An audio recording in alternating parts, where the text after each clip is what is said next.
Olá, estudantes da segunda série, tudo bem? Espero que sim. Eu sou a professora Ana Carolina, estamos aqui com o Val e vamos para mais uma aula de biologia. O tema de hoje é sistema excretor dos mamíferos.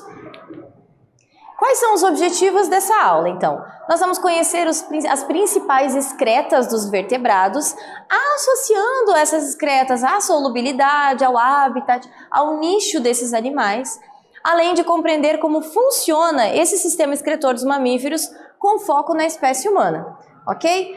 Antes da gente começar, de fato, a falar sobre o sistema excretor, na aula anterior, eu sugeri que vocês fizessem um pulmão artificial, né, com garrafa PET, ok?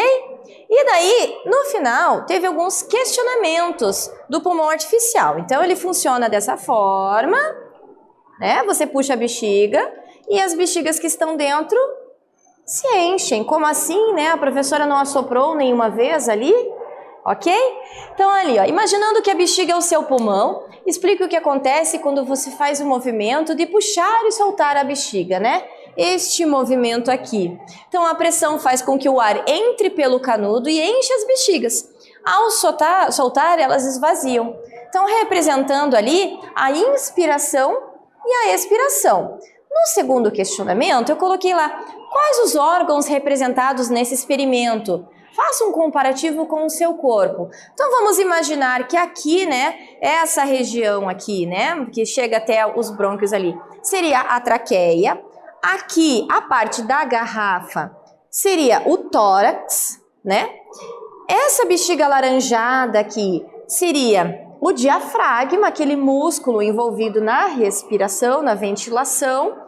As duas bexigas seriam os pulmões. Se eu for mais fundo ainda, os dois canudinhos ali dentro que estão separando as bexigas seriam os brônquios, certo? Então, quando a gente faz esse movimento aqui com o diafragma, com a bexiga laranja, os pulmões vão encher, porque muda a pressão dentro da garrafa e força o ar entrar pelo único lugar que tem, que é pelo canudinho, ok? Então, vamos agora falar sobre o sistema excretor de fato, ok? E vamos começar justamente com uma reportagem. Doença da urina preta. Estados registram casos de síndrome relacionada ao consumo de peixes. De acordo com o Ministério da Saúde, a doença de RAF é usada por uma toxina que pode ser encontrada em peixes como o tambaqui, o badejo, a arabaiana ou em crustáceos como a lagosta, o lagostim e o camarão. O que é essa doença de RAF, né? Essa doença de RAF, ela deixa a urina preta e ela pode causar até insuficiência renal em 24 horas, questão de 24 horas. Mas o que tem a ver, né, a ingestão, a alimentação por um peixe e de repente causou a urina preta, né? A urina não seria parte do sistema excretor? Então vamos para o questionamento desta aula. Então você já aprendeu sobre a excreção em vários grupos de seres vivos, não é? Qual é a relação da alimentação com a excreção? Como que a urina pode ter ficado preta, como consta na reportagem? Sendo que foi através da ingestão da carne de peixes e crustáceos, né? O sangue desses animais não é preto, por que ficou preta, né? Então, na verdade é porque é uma toxina, né, que existe ali no animal e que pode causar essa doença, ok? Não é todo peixe, não é todo crustáceo, obviamente, que vai causar isso, ok? Mas o que tem a ver, então, a alimentação? Em aulas anteriores já falamos sobre o sistema digestório, falamos sobre o sistema circulatório, né? E no sistema circulatório nós falamos também que o sangue, ele vai carregar os produtos da respiração, além de outros nutrientes. Isso mesmo, ele vai carregar esses outros nutrientes para o corpo todo, ok? É por isso que a urina, né, algumas substâncias vindas da alimentação podem estar presentes na urina. Ok? Então vamos de fato falar sobre a excreção, por que ela existe, não é mesmo? Então o principal mecanismo homeostático dos animais, pois mantém o equilíbrio, o organismo, né, em equilíbrio de sais e água. Então onde que vem esses sais, né? Vários deles vêm através da alimentação, alguns vêm através da água que a gente bebe, ok? Então a gente tem que manter esse equilíbrio. O que vai manter esse equilíbrio? O nosso corpo é perfeito, lembra? Então, nós temos um sistema excretor próprio para isso, ok? Então, vamos voltando a falar sobre os tipos de excreção, né? O que sai na excreta, né? Na urina, por exemplo, né? Tá? Então, aqui nós temos no gráfico ali em cima a flechinha indicando a toxicidade, o quanto aquela substância é tóxica, e aqui embaixo a solubilidade, o quanto ela é solúvel em água, tá? Então, iniciando ali no ácido úrico, né? Ao mesmo tempo que ele é tóxico, ele é praticamente insolúvel. A ureia estaria no meio termo e a amônia, ela é muito tóxica, porém ela é muito solúvel em água. Isso, em termos práticos, quer dizer o quê? Por exemplo, que aqueles animais que são aquáticos, eles vão excretar amônia. Por quê? Por mais que ela seja tóxica, ela é muito solúvel, certo? Então não vai causar nenhum problema ao animal, tá? Já a ureia e o ácido úrico tem diferença, né? Para aqueles animais que são terrestres, que não são aquáticos. Vou começar falando ali sobre o ácido úrico das aves, que a gente já falou em outra aula, né? O ácido úrico, ele é atóxico, né? Ele não é tóxico. E ele é insolúvel em água. Então, a ave, por exemplo, para ela poder voar, ela não vai ter a bexiga, então ela não vai precisar armazenar aquela substância. Então, vai eliminar ácido úrico. Já a ureia, ela é menos tóxica e ela também é menos solúvel, né? Ela não é tão solúvel quanto a amônia, mas também não chega a ser insolúvel, que é mais comum, né, ser produto das excretas de animais terrestres, mamíferos, por exemplo, ok? Como o coelho que está mostrando na imagem. Essa osmorregulação, né, essa regulação para manter o equilíbrio, tá? Então, o equilíbrio osmótico ele é conseguido por meio da eliminação de sais pelos rins na urina. Então, você já aprendeu lá no primeiro ano, na osmose, que sai do menos concentrado para o mais concentrado, né? Então, isso acontece no nosso corpo também, tá? Os animais que eles são marinhos, por exemplo, os cetáceos, né, baleia, golfinho, eles são quase isotônicos, ou seja, há um equilíbrio ali entre sais, né, e o meio é quase perfeito, certo? Então, a gente chama eles de isotônicos em relação ao meio ambiente, ok? Já os animais que são dulcícolas, ou seja, aqueles que vivem em água doce, né, eles vão excretar grandes quantidades de urina diluída e eles vão precisar absorver sais, certo? Então, eles são hipertônicos em relação ao ambiente, ok? Já nos outros vertebrados, por exemplo, no ser humano, né, as principais estruturas que estão relacionadas a essa osmorregulação seria de fato, né, ali a excreção e a osmorregulação seriam os rins. Então, é um segundo sistema que vocês estão aprendendo, que tem um par de órgãos, tá? Esses órgãos, como você pode ver aqui no modelo da nossa amiga aqui, eles ficam aqui mais ou menos nessa região, abaixo do que estaria aqui o diafragma, então aqui estão os pulmões, né, com a caixa torácica, aqui estaria o diafragma, logo abaixo ali mais voltado para as costas seriam os rins. Eles têm em torno mais ou menos 10 centímetros, tá? E ficam ali na região como se fosse da cintura mesmo, ok? Então, os rins estariam ali naquela região, tá? E vamos para a atividade 1. Você estudou todos os grupos de animais até agora, porém, os únicos que excretam em quantidade maior a amônia são os aquáticos. Sabendo que a amônia é tóxica, porém bastante solúvel em água, como você explicaria o fato de que nos animais terrestres vai predominar a excreção de ácido úrico ou ureia, ao invés da amônia? Pensa um pouquinho no que eu acabei de explicar nas imagens anteriores e eu já volto com a resposta.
E aí, conseguiu chegar numa resposta? Por que será que animais terrestres, eles vão excretar mais ureia, ácido úrico, ao invés da amônia? Bom, se você pensou que é porque a amônia, ela é mais tóxica, né? Vai precisar de água, ela é solúvel em água, né? Mas precisa de bastante água para poder ser liberada do corpo, né? Para animais aquáticos não tem problema nenhum, afinal, eles estão na água. Agora, animais terrestres, né, aves, mamíferos, répteis, já não daria certo porque precisaria utilizar muita água pelo fato dela ser muito tóxica, certo? E aí poderia correr o risco de desidratação, ok? Bom, como que acontecem essas excretas urinárias então, né? O sistema urinário ele vai realizar também, né, além da produção da urina, a gente vai fazer a reabsorção de substâncias que são úteis para o corpo, né, que o corpo não precisa eliminar, afinal vai utilizar novamente. A regulação do volume de água no organismo, então se você bebe bastante água, não se preocupe, o seu rim dá um jeito, né? Além da secreção do potássio, lembra do potássio, aquele que a gente se alimenta quando come banana, por exemplo, que pode ser utilizado nas reações químicas ali nos músculos, por exemplo, certo? Ele vai ser excretado, né? Vai ser secretado através da urina, né? Ok? Então, o sistema urinário em si, né? Ele vai ser formado pelos dois rins, mas é claro que os rins não estão sozinhos e para chegar à circulação sanguínea nesse rim, nós temos que ter os vasos sanguíneos. Aqui nós temos representados a aorta, que é por onde está entrando o sangue ali no rim, a veia cava, que é por onde está saindo aquele sangue, né, depois de ter ocorrido a filtração, a artéria renal, que faz de fato a ligação ali entre a aorta e o rim, a veia renal, mesma coisa, os dois rins, que são órgãos pares, mas que nós conseguimos viver sem um, tanto é que é possível doar um rim, certo? Os ureteres, que fazem a ligação entre os rins e a bexiga, então é por onde vai sair a urina já formada para ser armazenada ali embaixo na bexiga, e a saída da bexiga ali com a uretra. Essa saída da bexiga, a gente tem ali os esfínteres, né, que vão controlar a saída ali da urina, e a uretra em si. Uma coisa importante para ser comentada é que tem diferença no tamanho da uretra, tanto do homem quanto da mulher. Do homem, a uretra vai ser um pouco mais alongada, certo? E na mulher é menor. Portanto, o risco de infecção urinária em mulheres é maior. Por quê? Porque essas vias urinárias aqui na uretra, a gente tem várias bactérias. O corpo inteiro tem várias bactérias que ajudam a gente no metabolismo em si, certo? Essas bactérias, como a uretra é um pouco menor nas mulheres, ela vai começar a se reproduzir. Então, você produziu a urina e toda vez que a urina sai, ela vai lavar essa uretra aqui e vai tirar aquele excesso de bactérias. Se a pessoa segura a urina por muito tempo, ou se ela bebe pouco líquido e com isso vai menos vezes ao banheiro, dá tempo dessas bactérias se reproduzirem muito mais. E com isso, obviamente, que vai gerar uma infecção, né? Infecção urinária. Essa infecção, ela pode iniciar aqui na uretra, se não for tratada, ela pode subir para a bexiga e, novamente, se essa infecção não for tratada, ela pode subir para os rins. A partir do momento que vai para o rim, torna-se mais perigoso porque pode ser, né, se espalhar pelo corpo essa infecção, ok? Então, o rim, de fato, né? Os rins, como eu vou mostrar aqui nessa imagem, ele é formado em dupla, né? Fica aqui para baixo aqui do diafragma, né? Então tem os pulmões, a caixa torácica, aqui seria o diafragma, e aqui os dois órgãos, né? Os dois rins que vão filtrar esse sangue, certo? Em cima deles a gente tem as glândulas suprarrenais, né? E eles fazem a ligação ali com a bexiga, certo? Ficam mais próximos aqui da cintura, voltados ali para as costas, certo? E eles vão ter esse formatinho que parece de um feijão, né? Aqui na imagem, então, está mostrando o córtex, que é essa parte principal, a cápsula, que seria essa película que protege o rim, né? A medula é a parte interna, né? Essas cavidades aqui dentro do rim. Aqui nós temos a pelve renal, que é por onde vai passar a urina que está sendo produzida para sair aqui através do ureter. Então, pela artéria renal está entrando sangue, pela veia renal está saindo o sangue que foi filtrado. Ok?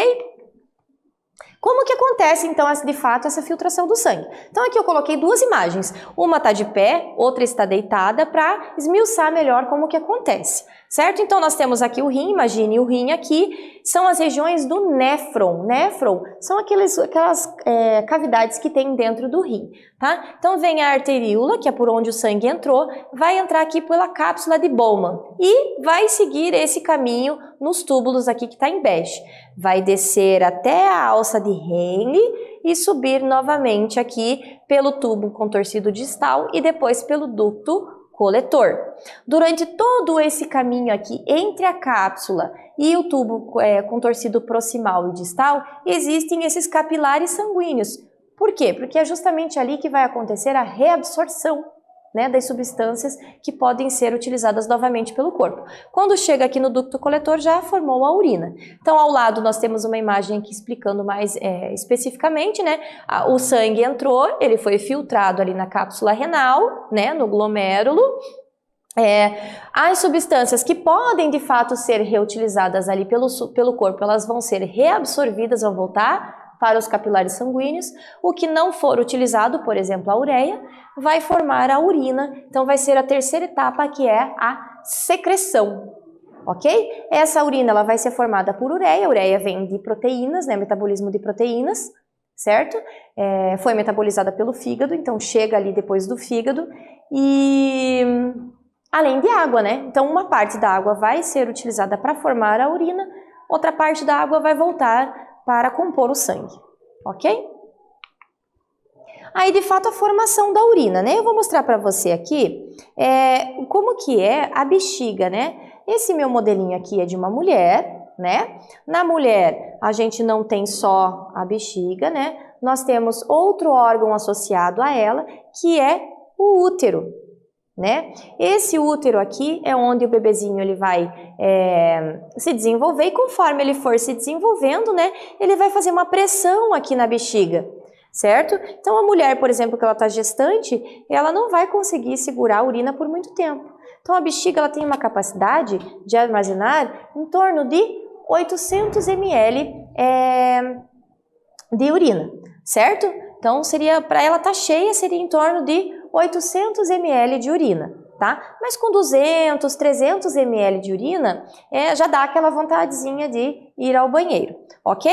Aqui uma imagem da bexiga cortada, então tem os ureteres por onde entra a urina, aqui embaixo a uretra. Importante citar que aqui, ó, na entrada da uretra e a saída da urina, a gente tem os esfíncteres, né? Quando o bebezinho é pequeno, ele não tem esse controle dos esfíncteres, por isso ele faz xixi, né? Ele precisa utilizar a fralda por conta disso, né? Ele faz xixi sem perceber, né? A partir do momento que ele vai ter esse controle dos esfíncteres, ele vai conseguir segurar até chegar ao banheiro, né? A mulher, quando ela fica gestante, por conta da pressão do bebê em cima da bexiga, essa musculatura aqui dos esfíncteres, se ela não for, né, a musculatura pélvica não for treinada, né, não for exercitada, ela pode ter escapes de urina, tanto durante a gestação quanto depois, certo? E pode persistir por mais tempo, né? Mulheres que não têm filhos também pode acontecer isso, por isso é importante, caso aconteça de, né,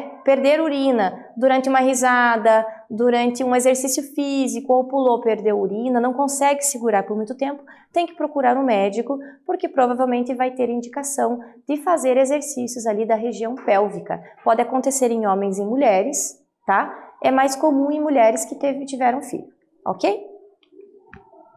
Mas a excreção não é só urina, ela pode acontecer pela pele também, tá? Então, é através do suor, tá? E ele é dissolvido nele que a pele vai excretar sais minerais, né? Que a gente teve através da alimentação, né? Bebeu água rica em sais minerais, a ureia, o ácido úrico, o colesterol, né? Aquela gordura, tá?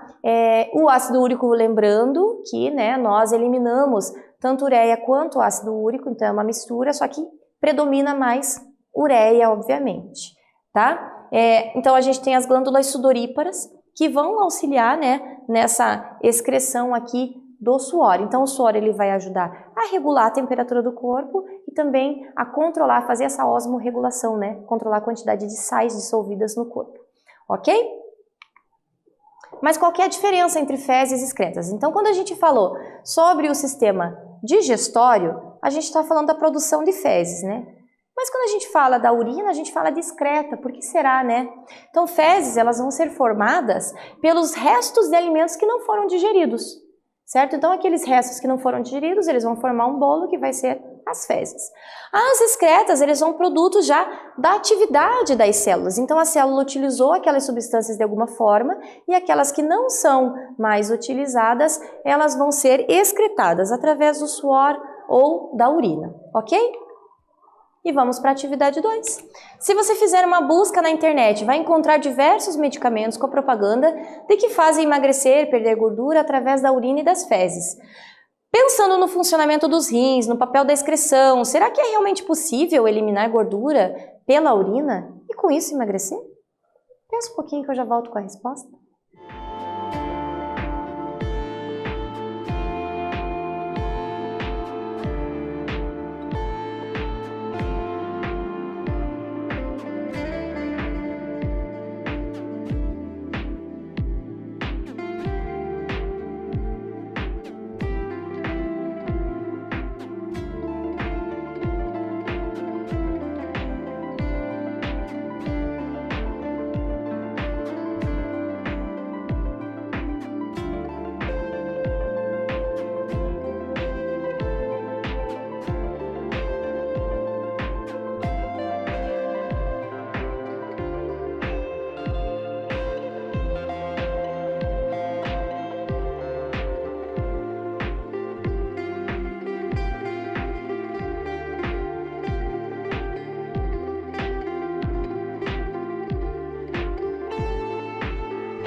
E aí, conseguiu chegar numa resposta? Será que é realmente possível a gente eliminar gordura através da urina e das fezes? Bom, vou te dizer que não é possível, tá? Inclusive, se está sendo excretada gordura na urina, se você percebeu isso, é bom procurar um médico, porque daí pode ser algum problema ali durante, né, o metabolismo, tá? Então, os rins, eles vão retirar as toxinas do corpo, tá? E as substâncias que não são essenciais. A gordura é uma substância essencial, por mais que a gente não queira dizer que é, mas ela é, porque ela vai manter a temperatura do corpo constante, por exemplo. Então, a gordura, na verdade, ela vai ser eliminada na forma de gás carbônico. Então, quer dizer que ela é eliminada através da expiração, tá? Então, esses remédios milagrosos aí que se dizem que vão emagrecer, não emagrecem de verdade, ok? Então, nessa aula, nós analisamos as principais excretas dos vertebrados, associamos essas excretas à sua solubilidade e habitat e nicho desses animais, compreendemos também como funciona o sistema excretor dos mamíferos, com foco na espécie humana. Espero que você tenha gostado e até breve.